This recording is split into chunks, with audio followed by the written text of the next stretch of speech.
Greetings, everyone. Gleekon here again with another episode of Lore of Warcraft. Stay a while and listen to this one. This is we've jumped forward a couple years. We're 19 years before the Dark Portal opens, and we have a secret mission where we left off. We were talking about Medivh had woken up from his coma. He was in his coma nearly 10 years after killing his dad. And he doesn't really fully understand why, so I don't know that he actually has access to his full powers yet. He definitely doesn't know he's semi-possessed, and he's having dreams about that, having dreams from his mom. He doesn't know that either. Doesn't know that it's his mom. But here we have a secret mission, so let's go ahead and find out what that's about. King Barathin's strategy against the trolls was effective for a time, but it could not stop every attack. A troll raiding party slipped through Stormwind's patrol lines and cut a path of destruction through Westfall, the kingdom's breadbasket. 3 towns were burned to the ground. Stormwind's soldiers eventually caught and slew all of the raiders, but it was too late for dozens of humans. Their deaths had been slow, barbaric, and gruesome. The atrocity became the talk of the kingdom. King Barathin met with Stormwind's lords and other nobles to discuss a response. Barathin was still focused on de-escalation. He declared that the armies of Stormwind would be bolstered, but used only to strengthen their patrol routes. There would be no offensive against the Gurubashi. Llane challenged him publicly, demanding that the blood of Stormwind citizens be repaid in kind. Barathin was forced to rebuke his son in front of the royal court to end the protest. Llane was furious, not just for the humiliation, but for what he saw as his father's cowardice. Lothar and many others felt the same way. In particular, Stormwind soldiers were itching for revenge, but they would obey the king. It would be unthinkable for any loyal soldier to do otherwise. But Lothar suggested that if anyone would escape the hangman's noose for insubordination, it would be Llane and Lothar. Their ties to the king were too strong, and if they managed to stop the trolls for good, they would be forgiven. Llane loved the idea. A small secret mission into the heart of Gurubashi lands might go unnoticed by both trolls and humans, but he also knew that mere steel would not be enough to carve out the heart of the Gurubashi's aggression. That would require something more. Medivh. The majority of Stormwind's populace considered Medivh to be simply a powerful mage, but he had told Llane and Lothar the truth. He had revealed to them the secret history of the Guardian, the Council of Tristful, and his destiny. Llane and Lothar used this knowledge to pressure Medivh. Since he was the Guardian, wasn't he meant to protect the land from evil? So he is aware of his powers. I was wrong on that. This is another story that would be really neat to tell in the book that we're going to be reading real soon. Medivh was reluctant at first. He still hadn't found the limits of his power, and his hazy memories of what had happened to his father haunted him. After much consideration, he agreed to assist Llane and Lothar. It was not simply a matter of making his friends happy. Medivh had another motivation. He had never seen battle before. He had never slain an enemy. He wanted to see what his guardian magic could truly do. In truth, he hungered for it. The 3 friends set off in secret, forging beyond Stormwind's borders. They infiltrated Stranglethorn Vale without incident, shrouded by Medivh's magic. That kind of think about the many quests you have where you're, especially lately in Shadowlands, where you're walking around shrouded by a mage. It's annoying. The humans targeted a Gurubashi warlord named Joknon, who dwelled in a ziggurat in central Stranglethorn. Their plan was to kill him quickly and retreat, leaving the trolls without a leader. The plan was anything but flawless. Joknon and his followers had been experimenting with forbidden blood magic derived from one of their gods, a mighty and ancient creature known as Hakar the Soulflayer. We read about him in the last book. When battle erupted, it attracted a tremendous amount of attention. The 3 humans soon found themselves in a brutal fight for their lives. Medivh dueled Joknon himself, facing a breed of magic he had never seen.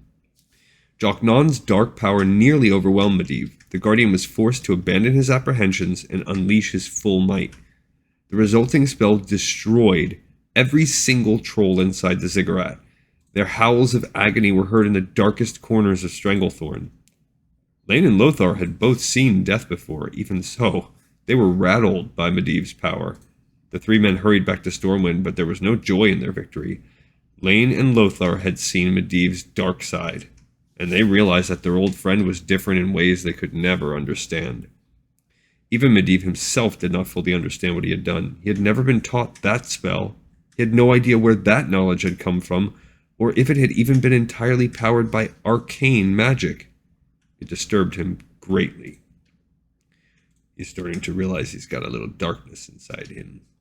I'm wondering if they were successful, though.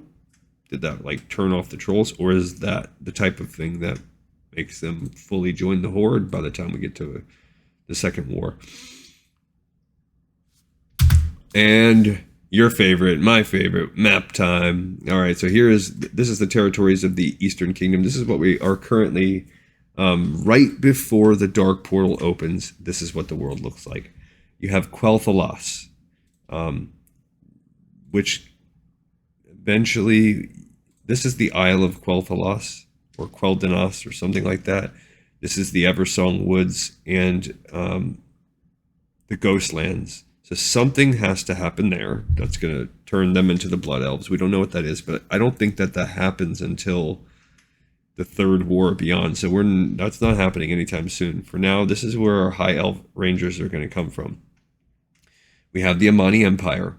So some of the trolls, that's still there. They've been pushed back. They used to be one of the greatest, and now that's all that exists. Although, yeah. So that's not really going to come into play in the first war. They're going to be cowed for now, but by the second war, we're getting a lot of our trolls. Maybe from there, I'm not sure.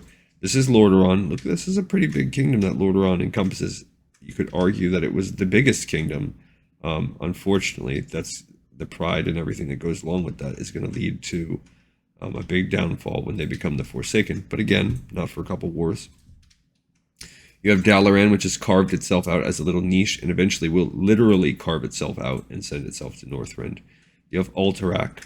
It's its own little kingdom now.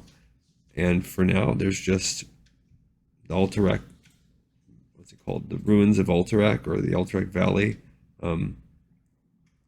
Whatever it is, there's not a lot going on there now. So for whatever reason, that kingdom greatly diminishes. Gilneas, for now, it's cool. You know, eventually they're going to get infected by lycanthropy and they're going to cut themselves off. I don't know when and where that happens and if they're going to be involved in the first war. You have Stromgarde. That eventually becomes the Arathi Highlands and Hillsbrad Foothills. So eventually, I mean, this is, oh yeah, there was a little kingdom there, and this used to be the seat of power, and it's kind of diminished, so that's already begun. 1/3 of the dwarves came up here and became the Wildhammer clan. There's a little carved Amani Empire down there by the, whatever that shore is right there. That still exists to this day. Stromgarde has a couple islands up here as well. I don't know what the heck those are. No idea.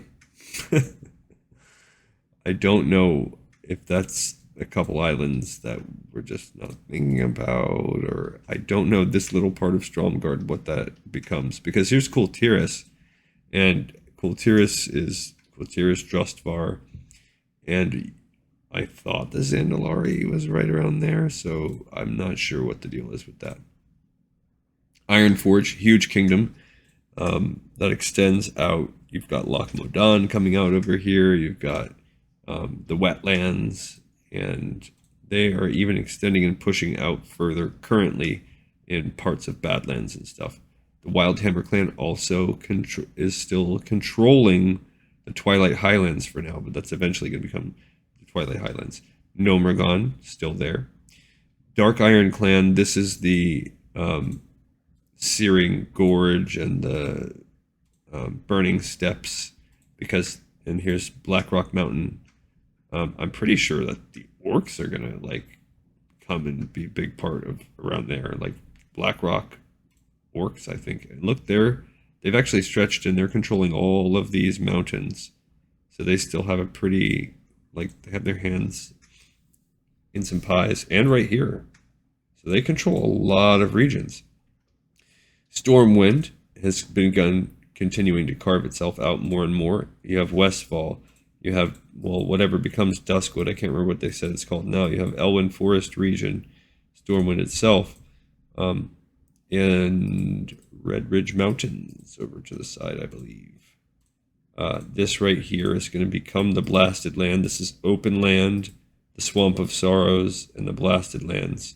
This is where the invasion is going to begin in the first war. I know it comes through the Swamp of Sorrows, and obviously the Dark Portal. So if you think about it, it's actually kind of funny that the first war is right here. This is it. This little region of land. And here's Stranglethorn, where we've been fighting a lot. You have Northern Stranglethorn. This is all Gurbashi land, and they've been pushing south, trying to take Northern Stranglethorn. That's not going to succeed. And the Cape of Stranglethorn. And look down here. What will become Booty Bay is already established. The Goblin Steamwheel Cartel is already there. The people that have broke out from Kazan, they have a tiny little kingdom down there. And they're going to have ship trade that takes them over to Ratchet, and that still exists too. So pretty neat. It's pretty cool stuff. All right, another episode in the Pipes 5x5. Thanks a lot for listening. I appreciate it. Bye-bye.